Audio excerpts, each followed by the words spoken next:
Hello everyone, I'm Chris Erkley and welcome to the Boys Basketball Player of the Year show. I am joined by HS Game Time's Eric Paul Johnson.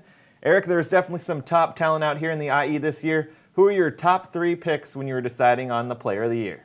When it came down to Player of the Year, I kind of maybe narrowed it down to three players. You had EJ Twwyman over at Elsinore, Aaron Peck at Riverside North, and probably Marvell Harris at Eisenhower, all big-time scorers, all seniors who provided a lot of leadership for their team. So those were the three that kind of made that final cut. And really, when it came down to it, there was one clear candidate, the guy who basically put on a shooting clinic all season long, especially against Inglewood in the state playoffs, and that was the man from Elsinore. Yeah, EJ Twwyman was one of those guys who really stood out above everyone else, averaging 27 points a game and 6 assists a game. So one of those guys who plays both ends of the floor, provides great leadership out there, and he's tough to stop. Everyone knew the ball was going to be in EJ's hands at times, double and triple teams, and no matter what, he could still put up 25, 30, and sometimes 35 points a game. So one of those players that definitely carried their team to another level. Then flipping it over to the coaching side, a team that didn't exactly have the deepest run in the playoffs, but definitely had great improvement from last year, and that was the coach of the Poly Bears. Yeah, what Mark Vanna did this year was particularly impressive in a group of a lot of great coaching jobs this year.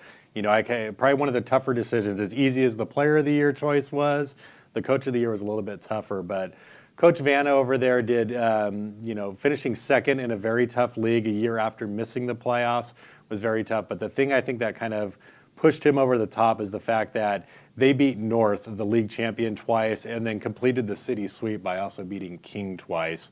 So a 20-win season, getting their first playoff win in 8 years, going to the quarterfinals, it all added up for a great coaching job by Coach Vanna. It will be interesting to see if Poly can build on the success that they had this season. That does it for the Basketball Player of the Year show. Thanks for joining us, EPJ. Now we're going to take a quick look at a video with an interview between EJ and the man behind all the madness, his father, Earl Sr. The swish of the twine is something that Elsinore guard EJ Twwyman has heard plenty of times this season.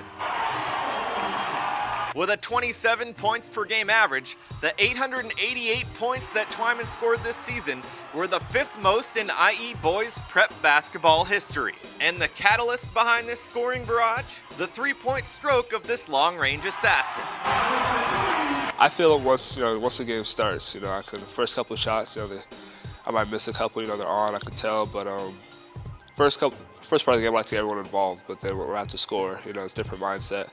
And I just don't think about it when I shoot. When I think, I usually miss. So just, keep my eye on the basket and just do what I practice. And Twwyman has his father, Earl Sr., to thank for that, recognizing his son's knack for the game at an early age.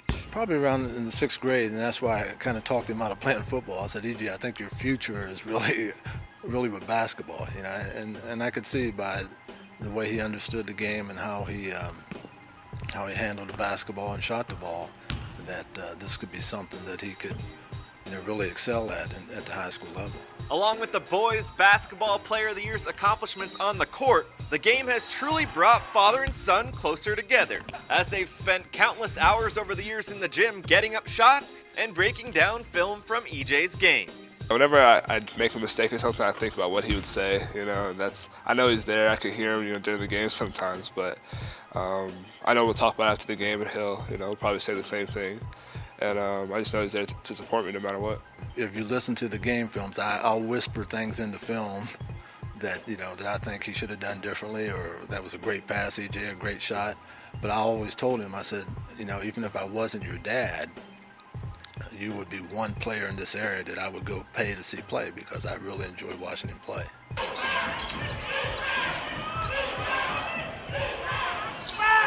The next step for Twwyman, deciding where to play his junior college ball.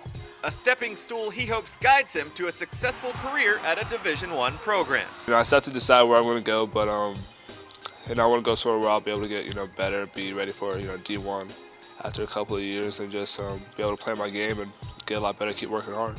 For more on Elsinore's EJ Twwyman, check out Eric Paul Johnson's story Saturday in the Press Enterprise.